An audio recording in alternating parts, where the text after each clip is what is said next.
never sleeps, pal.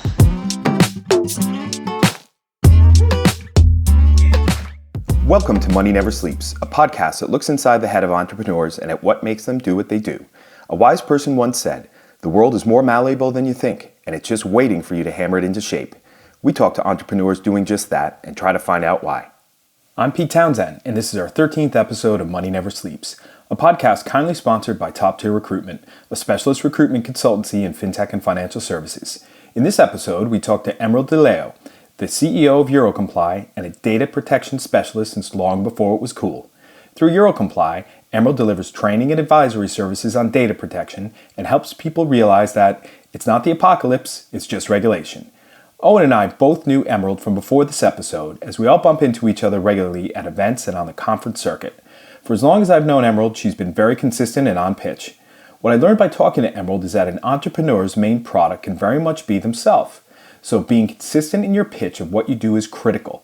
And if you keep pitching that one thing and you find your purpose, the money will follow. Before I give too much away though, on with the show. So here we go again. Welcome to the 13th episode of Money Never Sleeps. We're here in the offices of Top Tier Recruitment in Dublin. I'm Pete Townsend. And I'm Owen Fitzgerald. And we're here with Emerald Leeuw, Executive Director of Eurocomply. Welcome to the show, Emerald. Thank you so much for having me. Wonderful. Thanks for coming. So we met, you and I, at the Dublin Tech Summit about a year and a half ago, just very quickly. And then again at the Adminovate conference last year that you kindly spoke at. That's the one that I put together with the guys from Fundrex. Shout out to the guys from Fundrex. Whoop, whoop. Fantastic team. They're now not only Ireland-based, but also New York City-based as well. They're a great bunch. For those listeners that aren't aware of Fundrex, they are a fintech scale-up that grew up out of Ireland here. Anyway, for our listeners, Emerald, maybe just start by telling us a bit about Eurocomply, what you're doing, your story, and your other activities, yeah? Sure. I suppose Eurocomply, we're a data protection consultancy firm. We were initially a software firm, but because we started our GDPR journey in 2012, we were a little bit early to the party, which was a little bit of an outlier. But I wrote my master thesis on the GDPR in 2012, and I ended up pitching the initial concept for a SaaS solution, which I've since learned was RegTech, in 2013 at Cork Startup Weekend in front of the likes of Pat Phelan from TrustDev, who sold to TransUnion, and to Sean O'Sullivan from SOS Ventures. And this was at the time that cloud computing was taking off, right? So there was huge concern about data fragmentation. And I was in the middle of this master thesis and I won a ticket. I had never envisioned myself to be an entrepreneur. Like, I have 3 law degrees. So I was becoming a solicitor and that was the way it was going to go down.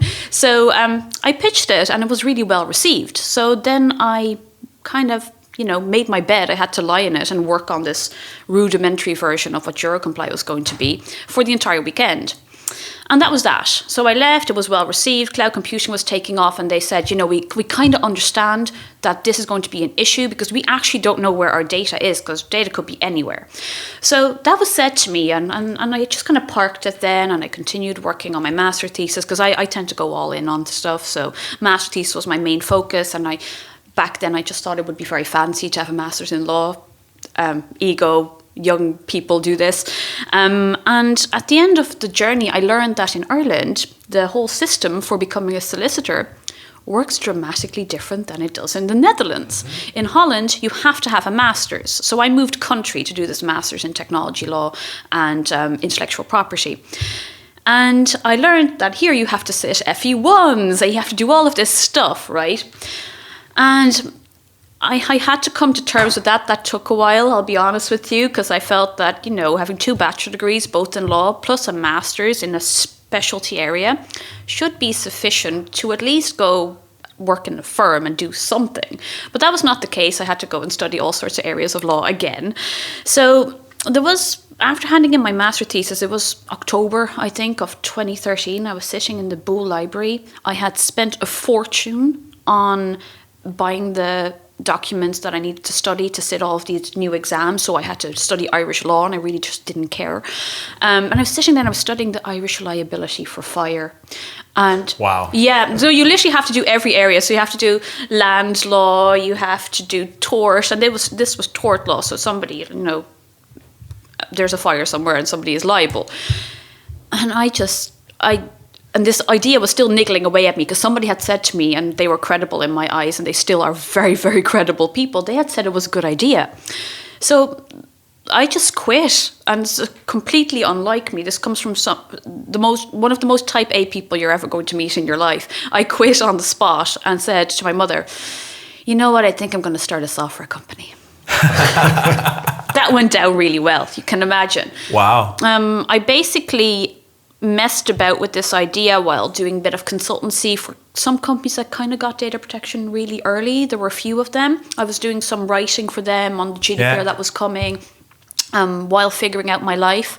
This is genuinely what happened. I then felt, and here's the real cracker, that after doing 3 degrees, that just wasn't enough. So I had to go back to college and do another master's in business information systems. And now I'm glad I did that, because the rationale was, I know all this legal bit, right?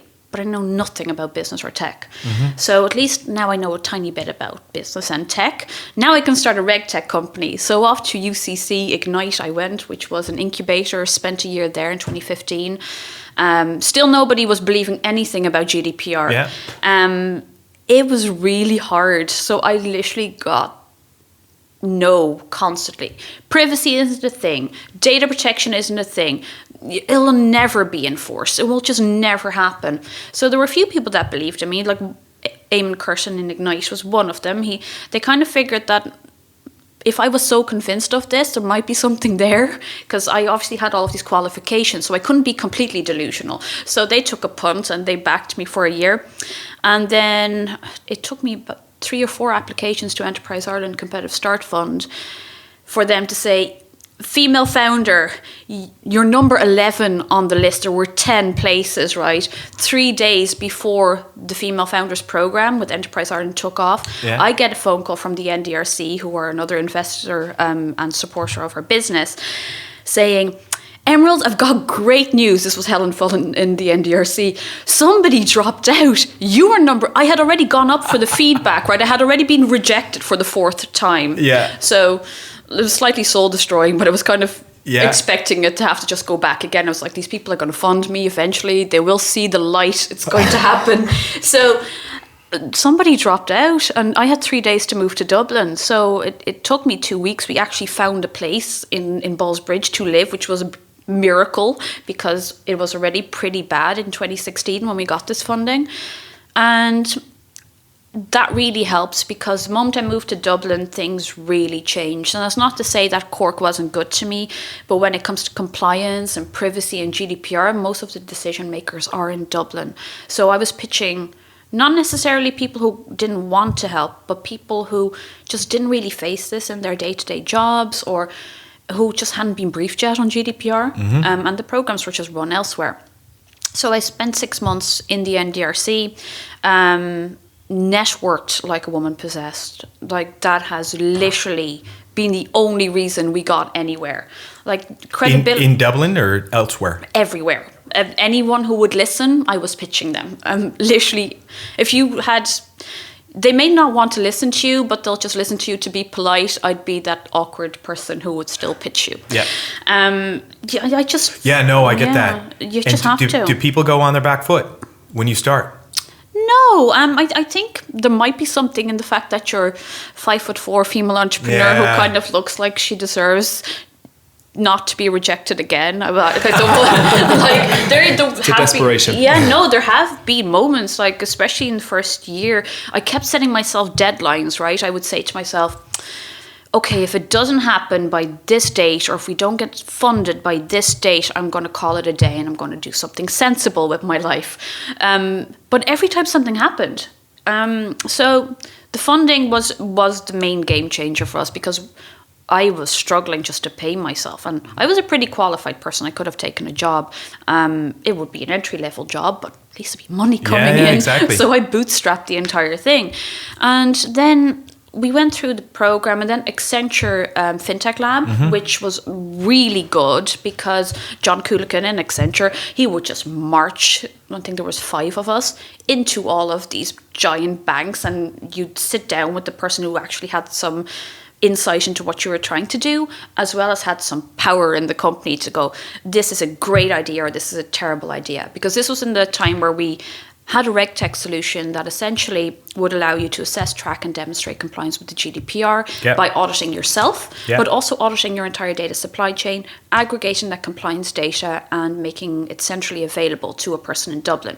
So, for example, if you're a data protection officer, you're sitting here in Dublin, you have no idea how compliant your vendor in Hong Kong is, you can force the audit on them and aggregate that data and see where they're at. And then you'll know whether you need to scrap them or whether they can stay on your approved vendor list. So that's Euro compliant in a nutshell. Yes. Obviously, we have all of these other plans, but we're doing another round at the moment, whether that's for our consultancy business, which has absolutely gone bonkers. It's really busy. I never thought I'd get to the point where I had to say, we would absolutely love to support you, but you have a couple of weeks because I can't hire quickly enough. So we're just looking to kind of ramp up now and take in some more money. I remember in January at Adminovate, you said that the problem with most banks is that they really don't have their head around the problem yet. And that was back in January. Yes. What happened between January and May when GDPR went live? So I'm still exposed to quite a bit of what goes on in the banks, not necessarily the ones that were associated with the FinTech Lab, because they were very much in a mentorship role towards me.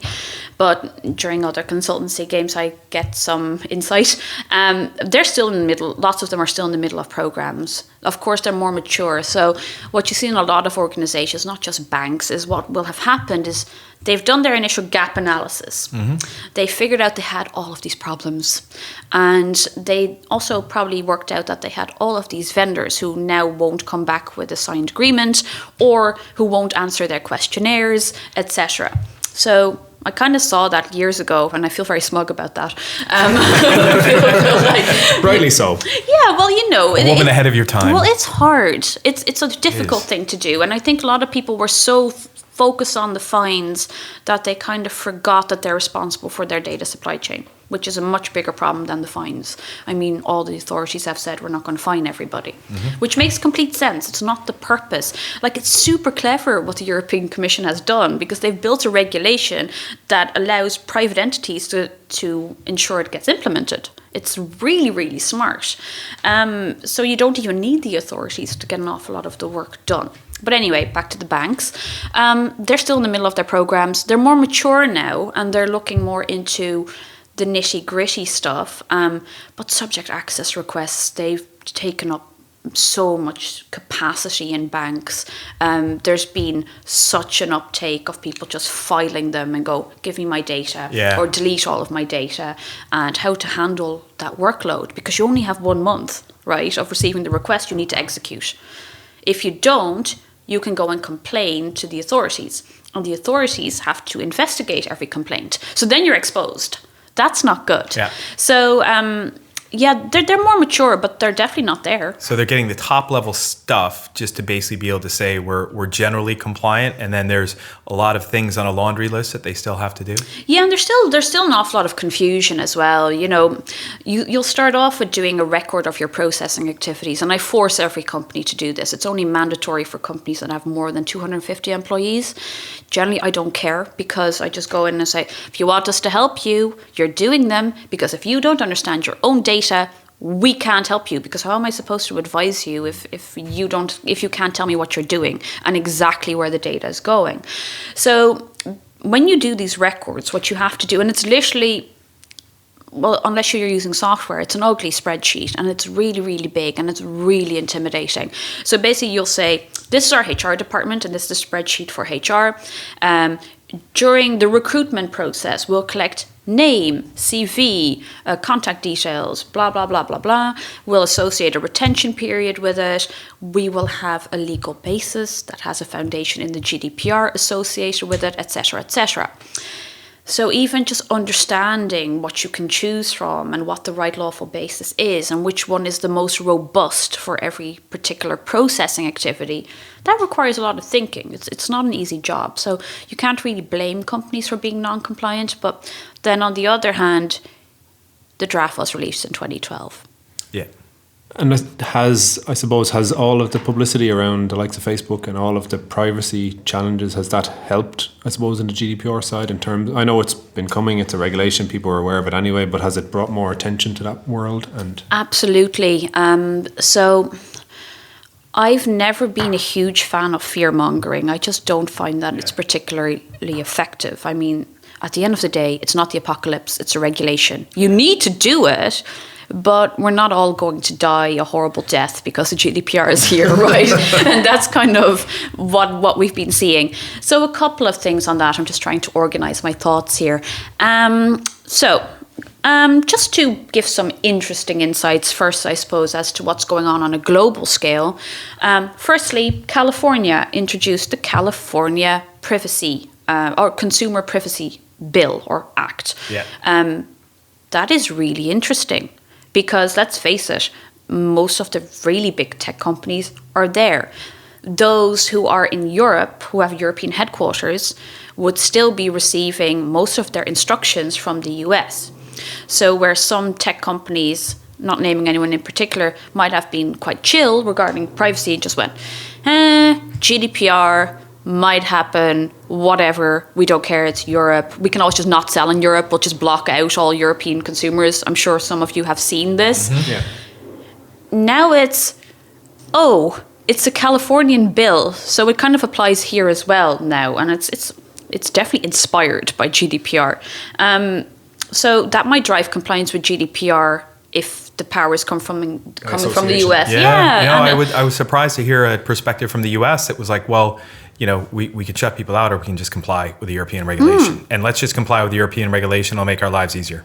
Exactly. So we're doing that with a couple of our clients. We're saying to them, right, you're not in Europe yet. At least through your website, it's going to be really difficult not to process data that relates to European residents. Yeah. Even if you have an American customer who then goes on holiday in Europe, then they're in Europe, right? So then the GDPR impacts you. It has nothing to do with citizenship.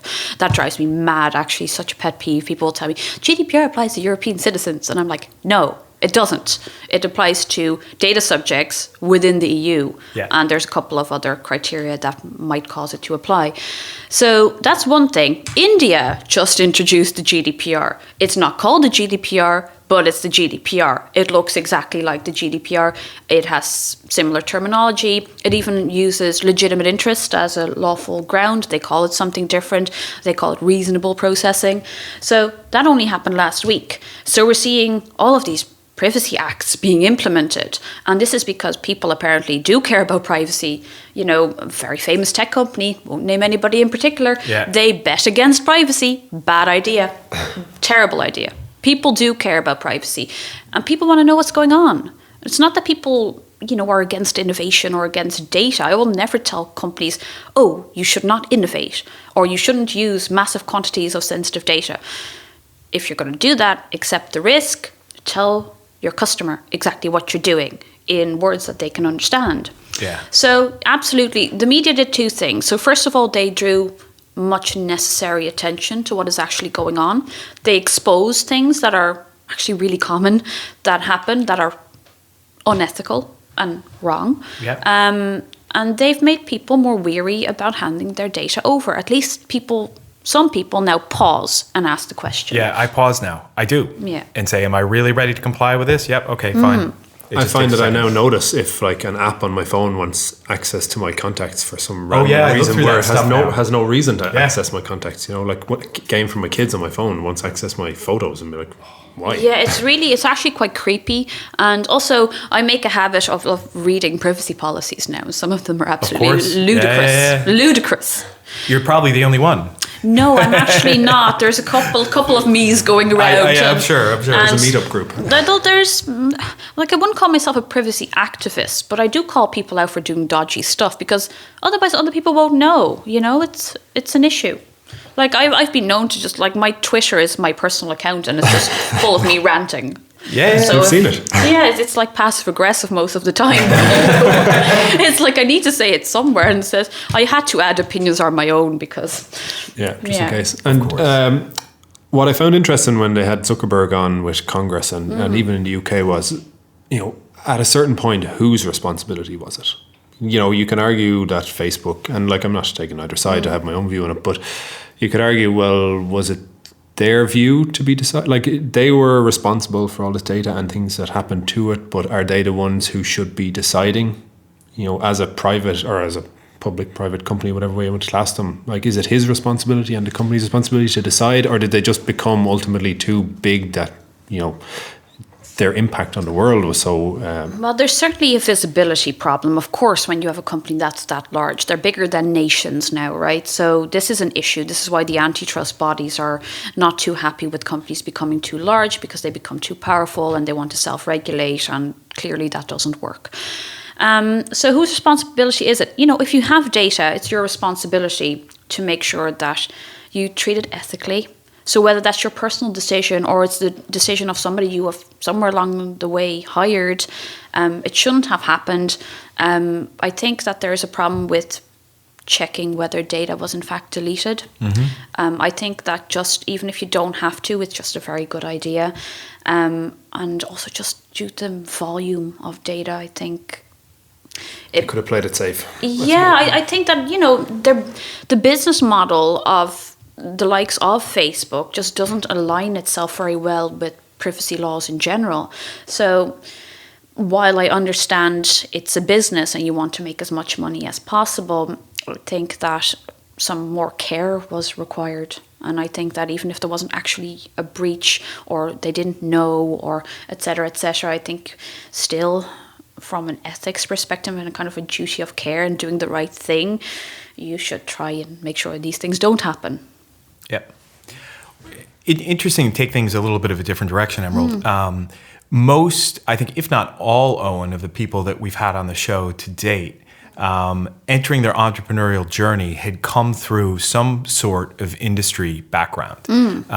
You've come at it from a super uber educational degree background for the most part. And I was thinking that was unique, but then I was thinking there were a couple of other people out there in the world who have done that with some success. These two brothers called the Collison brothers. Have you heard of them? Yeah. And Zuckerberg, as we're talking about, how has with the...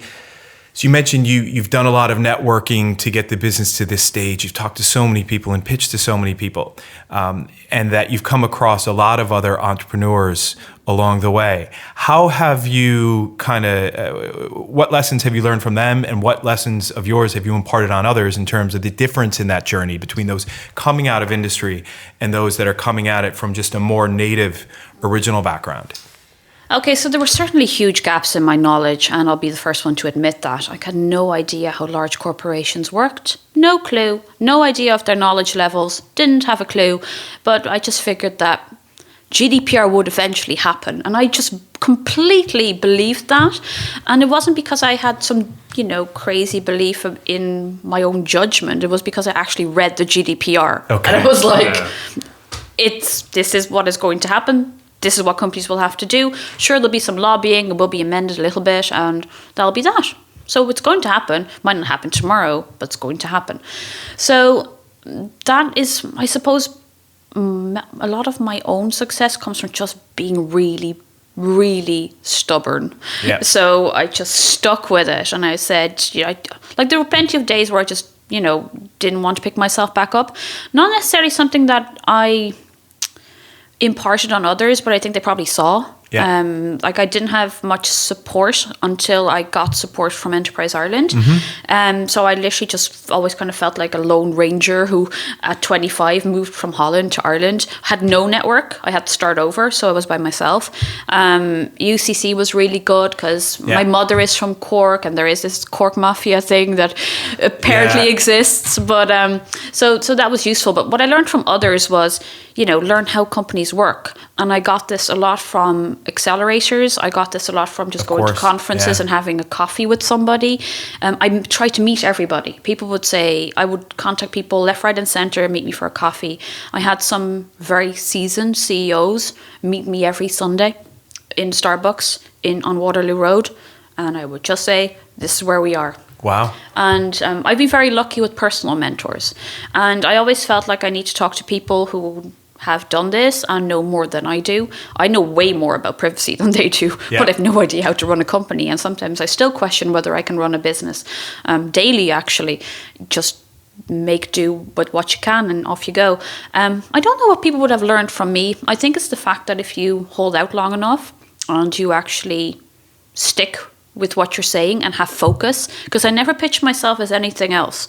I always pitch myself consistently as the person who does data protection and privacy. So focus, I think, is something that I've done quite well, and just shameless PR, completely and utterly. I leave myself at home, right? I often cringe at my own shamelessness when I just come to terms with myself at home, but I shamelessly How do you do that? How do you come to terms with yourself? Yeah, so basically, first of all, what you try to do is only look at your social media during working hours, which is 18 hours a day. Yeah. And you can't have shame when you are running a new business. You can't be humble about it either. It just doesn't work. I tried it. It didn't work. Since then, I've just pushed everything on social media. Social media, I think I get a lot of questions about that. I'm working with EY at the moment. They're a client of ours, and we support them with their privacy work. And, sometimes I even get questions from them like, how do you do it? And it's just consistently having the same message. There is no secret. I always say to them, I've been saying GDPR for 6 years now. Yeah. It's not that I have just become good at pushing the message overnight. It's just that I've had the same message for 6 years. And now people know that it's something they should do.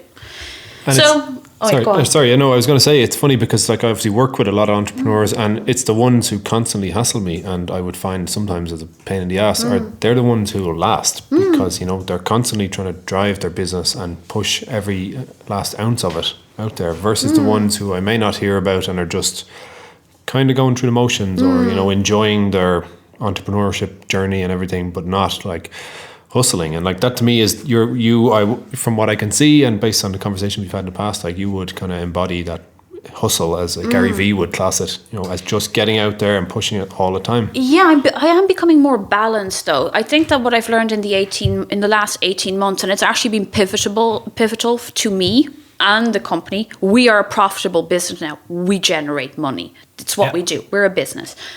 Before that, we were losing money, because I was trying to be a software company and trying to do the whole startup thing, and that just wasn't that's just not who I am.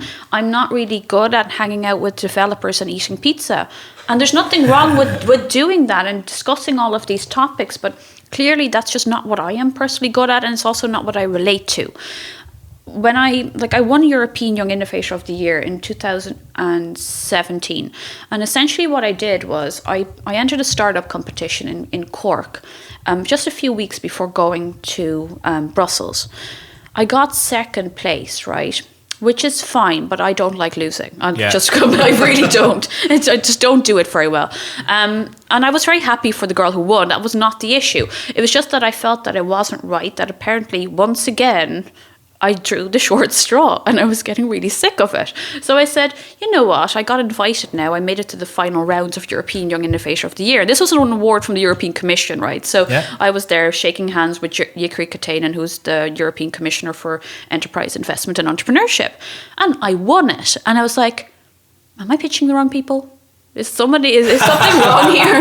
This was too easy. Yeah, no, it just went down really well. Like, I obviously tailored my pitch to Brussels, and I just felt like they got what I was saying. But that's because GDPR was born there, and they already heard about it. Yeah. And then in the last 18 months in Ireland, people were like, oh, the GDPR is a thing. We're doing a conference on it. Emerald, do you want to come? So, for example, the Irish Independent, I gave the keynote on my 30th birthday last year. Wow. There was a billboard that said sold out, and my face was next to Helen Dixon's face.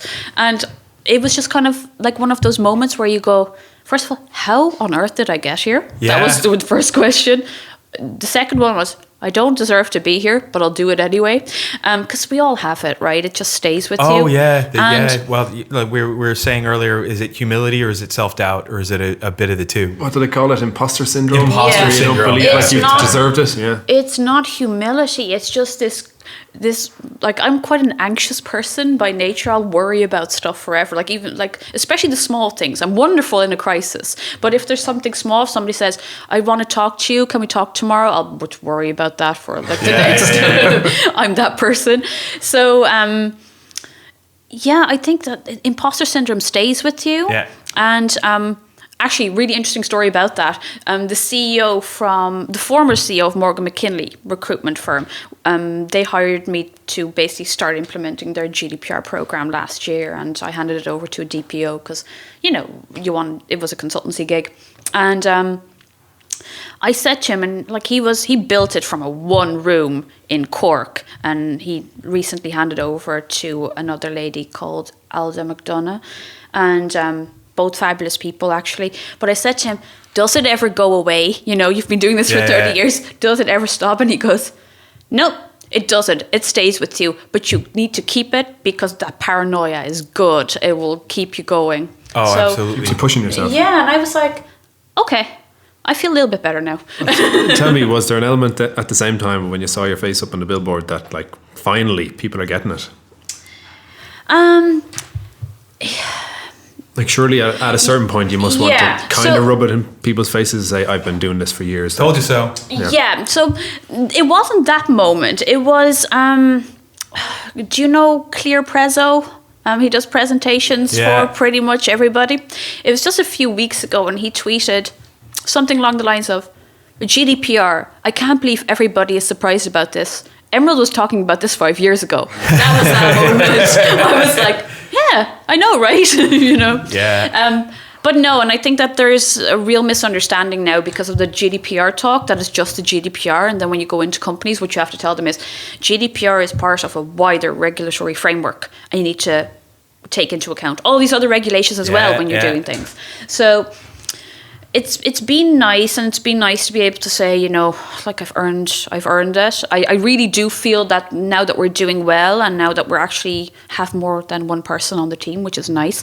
That we've earned where we are, and that we're getting clients that are serious clients, and not just a local baker. Not that that is not a serious client, but that people with big reputations are reaching out to us saying, we have all these other people supporting us, but can you come help us figure out the difficult things? Yep.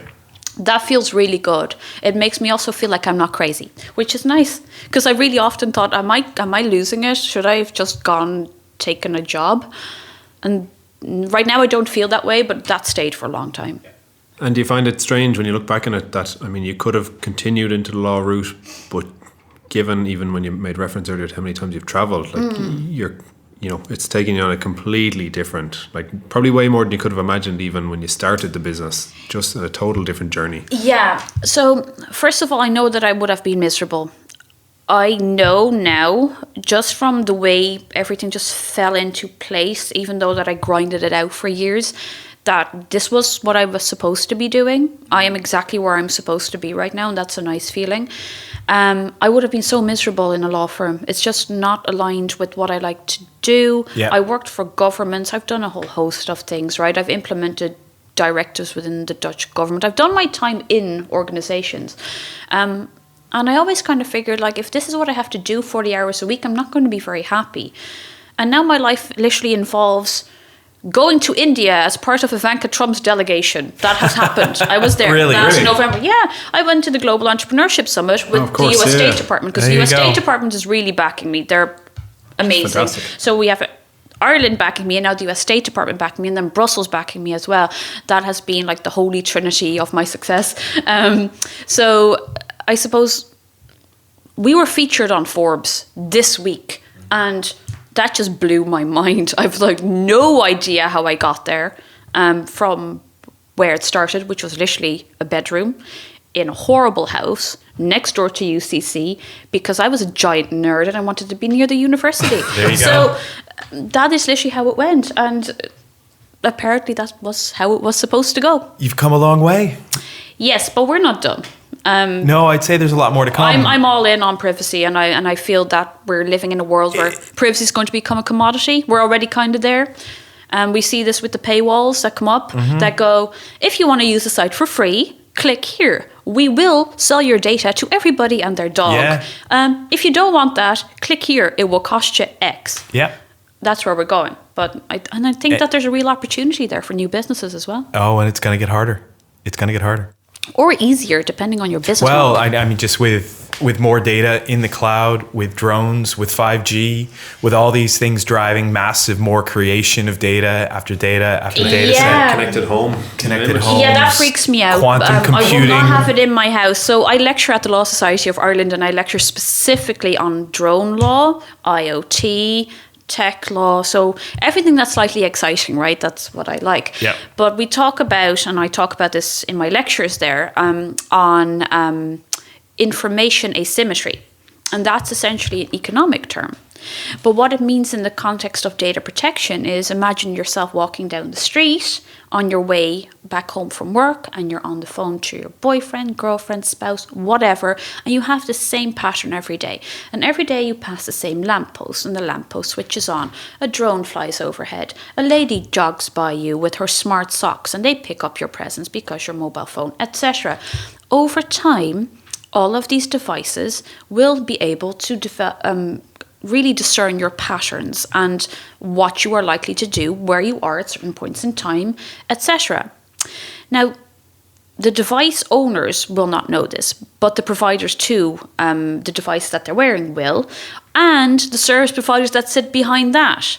So this creates a net of knowledge behind you that you're completely oblivious to, where all of these entities know exactly what your patterns are and know more about you than you do. And that is what they call information asymmetry. Do you know what else it sounds like? The Matrix. Yeah, like this whole, we're currently living like in a, I suppose, a combination We're of getting there. Animal Farm, 1984, and Brave New World. Yes, yeah. And that sounds really dystopian, and I really try not to be dystopian, but I feel really depressed about where we are. I know. I really do. And I really love innovation and the use of data and what it can do. Like, I have a smart watch, but I will not have a smart home. No way. If I have to start a company that allows you to buy dumb devices, I will be that person. There will be no TV with a camera in my house. There'll be none of that. It will just not happen. Because I know what happens behind that, and I've done too much research into it. I just won't. No, I get that. I've started leaving my phone downstairs at night, away. Someone is saying somewhere those waves that travel through the air are eventually going to do something to us, but Yeah. who knows? It's a long way off. With that, I'll take my chances. But just the fact that, you don't know when the microphone is on. Yeah. Well, all you have is their policy. Yeah. It has gone wrong a couple of times. All it requires is a Google search. And you could turn Siri on instantaneously by accident. Like that happened in a couple of meetings where I'm sitting there, my phone's on the table, and all of a sudden I get Siri talking just because somebody said something that's like, yeah, that I'm happens. just Hello, scared Siri. for kids. Like, I don't really care that much. Like, I care about my own privacy, of course, but smart toys and stuff really freak me out because you don't know who's listening. And there's huge security problems with some of them. And I know we're all supposed to be super happy, clappy, screaming innovation all the way and, drive the economy, blah, blah, blah. That's actually what's behind the GDPR as well. It's not anything noble to protect people. It's there to drive the digital economy. But it's just so scary. If it goes wrong, it goes badly wrong. yeah, like you said, we've come a long way. So listen, we could keep talking for hours easily. I know. Why don't you tell us something that no one expects about you? Oh, this is going to sound so ironic now. Okay. I often get asked the question, right? So when you sell Eurocomply, because I will sell it, that will happen. I'm not saying when, but it will happen one day. I'm not in this forever. I want to open a smart gym. The main reason for that is I was a personal trainer and that funded my law degrees. Like, I'm self-made. I would really like to have a fitness career. And if I could do anything else, that would be it. So Wow. I don't think anybody knows that about me. No. I heard you're a painter as well. And a cocktail mixer, I believe. Yeah, actually, I think I was always entrepreneurial. I just kind of forgot that was the description of what I was doing. I used to write for Photoshop Creative Magazine, so Okay. I was a bit of a whiz with Photoshop in my late teens, early 20s, and I made more money during that time than I did during the first years of Eurocomply. Wow. No joke. Yeah, no. I used to do commissioned work for people. So Yeah. Well, very talented. Thanks for coming on Thank the show. you. We appreciate you being here. I was delighted to. Thank you. And we'll talk again. Talk again. Thanks. Thanks. Money never sleeps, pal. We'd like to thank Emerald for opening up her mind for the 13th episode of Money Never Sleeps, a podcast brought to you by Owen Fitzgerald and me, Pete Townsend, and sponsored by Top Tier Recruitment. You can learn more about Emerald and Eurocomply on eurocomply.com. Please subscribe to Money Never Sleeps on SoundCloud or on iTunes and leave us a review. We love the feedback. Also, check out our website for more at moneyneversleeps.ie or drop us a line on info@moneyneversleeps.ie if you're an entrepreneur with a story to tell.